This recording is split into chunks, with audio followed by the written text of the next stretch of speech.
नचावे यार दीवाना नाचेला,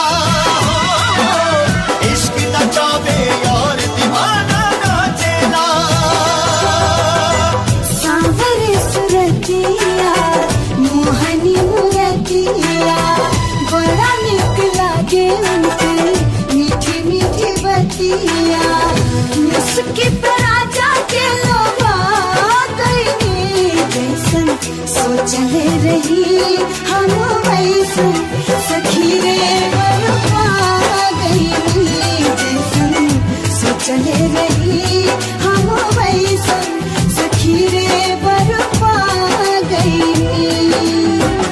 बन जाना खास केहू पहिला नजरिया में, आगे बस जाला उहे दिल के नगरिया में। होके बेचैन नैना खोजे यार के, नशाई हो प्यार के की यार के दीदार के काला यार के दीदार, अपना यार के दीदार, काला यार के दीदार, अपना प्यार के दीदार। कोदिहन जादू ऐसन रंगवा सजन जी, बिरतिया के रंग में रंगाए बाट मान जी।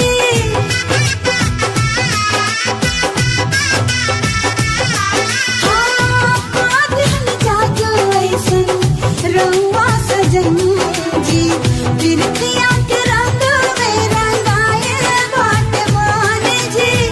बिरतिया के रंग में रंगाए बाट मान नान, वानी अनमोल ए परम जी सिंगार बन के आ गई जैसन सोचले रही हम वैसन सखी रे बरपा गई।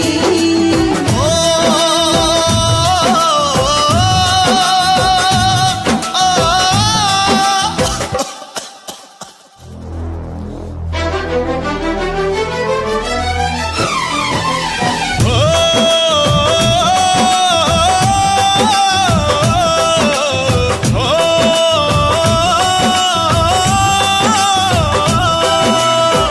प्यारे उपहार तो हो खिलाऊं पर वाला के, बड़ी किस्मत से तो मिलेला दिल वाला के, ना मीत प्रीत के हो, ना मीत प्रीत के रीत कबो भी जाचेला। इश्क नचावे यार दीवाना नाचेला, इश्क नचावे यार दीवाना नाचेला। पियावा के पाके हमार हियावा चुराइल बा, लाखों में एक के हो आपन बुझाइल बा। सैया जी के रंग में रंगा गईनी जैसन सोचले रही हम वैसन सखी रे